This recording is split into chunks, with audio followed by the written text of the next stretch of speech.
Hello everyone. आज की इस वीडियो में हम लोग बात करने वाले हैं कि कैसे डेली टाइम मैनेजमेंट किया जाए और क्या क्या चीज़ें हमें फॉलो करनी है जिससे कि हमारा जो दिन है बहुत ज़्यादा प्रोडक्टिव रहे और हम मैक्सिमम अपना आउटपुट निकाल पाएँ। तो इसके लिए हम लोग बात करते हैं कि डेली टाइम मैनेजमेंट कैसे किया जाए और मेरा क्या शेड्यूल रहता था, मैंने कैसे प्लान किया था पूरे दिन को। तो उसके बारे में हम लोग बात करने वाले हैं। तो चलिए शुरू करते हैं।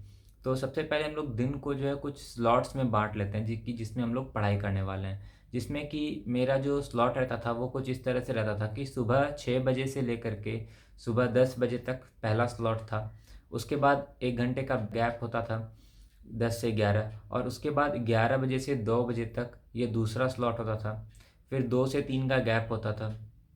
फिर 3 बजे से लेकर के 6 बजे तक का तीसरा स्लॉट होता था। और 6 से लेकर 8 2 घंटे का गैप होता था। और फिर 8 से 10 या फिर 11 जितने बजे तक हम लोग पढ़ पाएँ वो होता था चौथा स्लॉट। तो इस तरह से मैंने कुछ स्लॉट्स में दिन को बांट रखा था। अब इसमें मैं आपको बताऊंगा कि किस स्लॉट में आपको किस तरह की चीज़ें पढ़नी है। तो ये शेड्यूल बहुत ही फ्लेक्सिबल रहता था मेरा, ऐसा नहीं कि फिक्स रहता था। लेकिन कभी कभी क्या होता है कि हमें कुछ दूसरे सब्जेक्ट पढ़ने का मन होता है, तो वो भी इसमें आप जो है एडजस्ट कर सकते हो। वो कैसे, वो हम आगे बताएंगे तो आपको और क्लियर हो जाएगा। ओके। तो सबसे पहले जो हम लोग पहला स्लॉट जो होता था सुबह 6 बजे से लेकर के सुबह 10 बजे का, इस टाइम पे देखिए अपने आप को इमेजिन कीजिए कि आप उस स्टेट में किस तरह से रहते थे। तो उस तरह उसमें क्या होता था मेरे साथ कि काफ़ी उस टाइम पे फ्रेश रहता था, कोई भी चीज़ पढ़े हुए नहीं रहते थे तो बर्डन नहीं रहता था दिमाग पे। तो इसीलिए हम सुबह का टाइम वैसे चीज़ को रखते थे कि जो भी याद करने वाला चीज़ है या जो भी रटने वाला चीज़ है या फिर थोड़ा जो रिवीजन वाला चीज़ है उसको सुबह के स्लॉट में रखते थे। जैसे कि अगर मैथ्स की बात करें तो मैथ्स में एडवांस का फार्मूलाज जो हो गया याद करने वाला वो हो गया। इंग्लिश की बात करें तो इंग्लिश में वोकैब्स हो गए या वीडियम फ्रेजेस हो गए, तो ये सब हो गया रटने वाला चीज़। फिर जीके को सुबह में डाल सकते हैं क्योंकि जीके तो पूरा रटने वाला ही चीज़ है, ठीक है। उसी तरीके से रीजनिंग में अगर क्लॉक कैलेंडर हो गया तो ये सबको, तो ये सारी चीज़ें जो है फर्स्ट स्लॉट में जाती है। तो क्या सारा चीज़ हम लोग फर्स्ट स्लॉट में पढ़ लेंगे? नहीं। आपको जिस दिन जो पढ़ने का मन हो उस तरह से आप खुद से एडजस्ट कर सकते हो चीज़ों को। हम यहाँ पर आपको ब्रीफ आइडिया दे रहे हैं, ठीक है। और 7 दिन है तो 7 दिन में से आप बांट लो कि आप कोशिश कर लो कि सुबह शुरू के मतलब हफ्ते के 2 दिन आप मैथ्स पढ़ लो, उसके 2 दिन आप इंग्लिश के कुछ वोकैब्स याद कर लो। तो इस तरह से बांट सकते हो, ठीक है। हम ओवरऑल आपको आइडिया दे रहे हैं। तो ये स्लॉट 1 हम इस तरह से प्लान करते थे। उसके बाद 1 घंटे का हमारा गैप हो गया 10 बजे से 11 बजे तक, ठीक है। उसके बाद 11 बजे से 2 बजे तक यहाँ पर क्या होता था कि चूंकि हम स्लॉट 1 में काफ़ी चीज़ें पढ़ चुके होते थे तो हमें थोड़ा अच्छा कॉन्फिडेंट फील होता था। और इसके बाद हम लोग यहाँ पर और मतलब और चीज़ सीख सकते थे, ऐसा वाला फेज होता था। तो यहाँ पर भी हम जीके के कुछ मतलब कि पढ़ने वाली चीज़ों की नया मान लो टॉपिक आपको पढ़ना है तो उसको यहाँ पर हम रखते थे। या फिर मैथ का कोई नया टॉपिक पढ़ना है, फिर इंग्लिश का नया टॉपिक पढ़ना है, उसको हम यहाँ पर नया टॉपिक को पढ़ते थे क्योंकि ये बहुत ही ऑप्टिमम टाइम होता था मेरे लिए। तो इसी तरह से आप भी इसको एडजस्ट कर सकते हो, ठीक है। हो सकता है बहुत लोग का शाम में होता है तो शाम में भी इसको आप कर सकते हो शिफ्ट, ठीक है। तो ये चीज़ है, आपको बेसिकली ओवरऑल आइडिया लेना है मेरे प्लान से, ओके।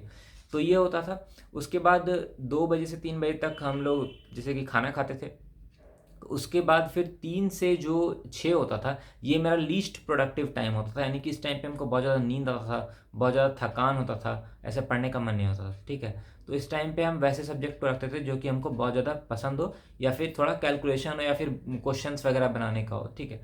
तो इसके लिए हम लोग क्या करते थे, इस टाइम स्लॉट में हम मैथ्स का चीज़ को रखते थे, मैथ्स का प्रैक्टिस सेशन वाला रखते थे। जितना भी प्रैक्टिस वगैरह करना होता था ना तो यहाँ पर करते थे, या फिर रीजनिंग का प्रैक्टिस करना होता था यहाँ पर करते थे। कई बार हम यहाँ पर मॉक्स भी लगा लेते थे, लेकिन मॉक कई बार यहाँ लगाते थे और कई बार जैसे मन नहीं होता था या फिर सुबह सुबह हमको मन होता था तो कई बार हम फर्स्ट स्लॉट में भी लगा लेते थे। लेकिन जनरली हम इस टाइम पे लगाते थे 3 बजे से लेकर के शाम के 6 बजे के बीच में, ठीक है। तो ये होता था 6 बजे तक का। तो यहाँ तक आते आते ना बहुत ज़्यादा हम लोग ड्रेन हो जाते थे, बहुत ज़्यादा थक जाते थे। तो 6 से 8 जो है 2 घंटा का रेस्ट होता था, कंप्लीट रेस्ट। और 8 से 10 जो है ये हम मतलब एक्स्ट्रा रखते थे बफर के रूप में।